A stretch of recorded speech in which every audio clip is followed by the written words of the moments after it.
Hello everyone, today is March 10th, 2019 on a beautiful, beautiful Sunday day here in Tokyo, Japan.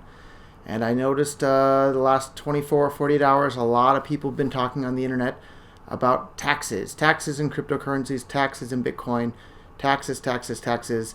And one person pointed out in particular that tax laws and reporting laws in regards to that have probably been the biggest single hindrance to Bitcoin and cryptocurrency adoption more than anything else. And I think that person's right about it.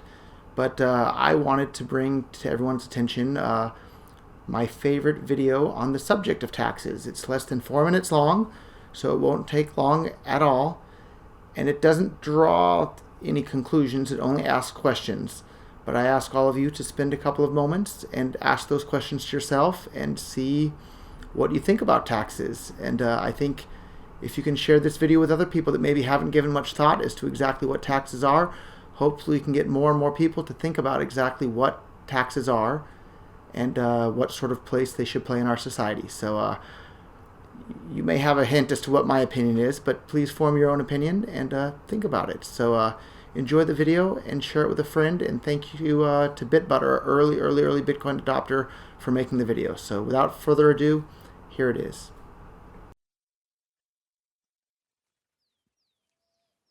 Imagine you have a friend called George. You've been friends since childhood. Although you're not as close as you were back then, you still see each other once in a while and get along very well. One day, you and George are approached by an old mutual friend, Oliver. Oliver explains that he's had a run of bad luck and is raising money to cover tuition fees for his kids. You want to help Oliver out, so you give him some money. To your surprise, George doesn't offer Oliver any help. You try to persuade him, but it's no use. Imagining yourself in this situation, do you think it's okay to threaten to use physical force against George to get him to do the right thing? Now imagine a slightly different situation. This time, a group of your friends take a vote. 6 out of 10 are in favour of threatening George to get him to help Oliver. Does this democratic process make it okay to threaten George? One last change to the situation.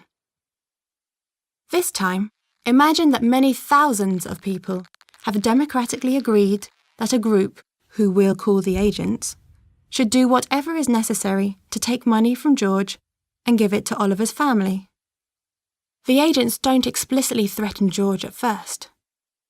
All they do is send him a bill. Like everyone else, though, George knows what will happen if he doesn't pay the bill. First, he'll get more letters demanding payment, and the bill will get bigger.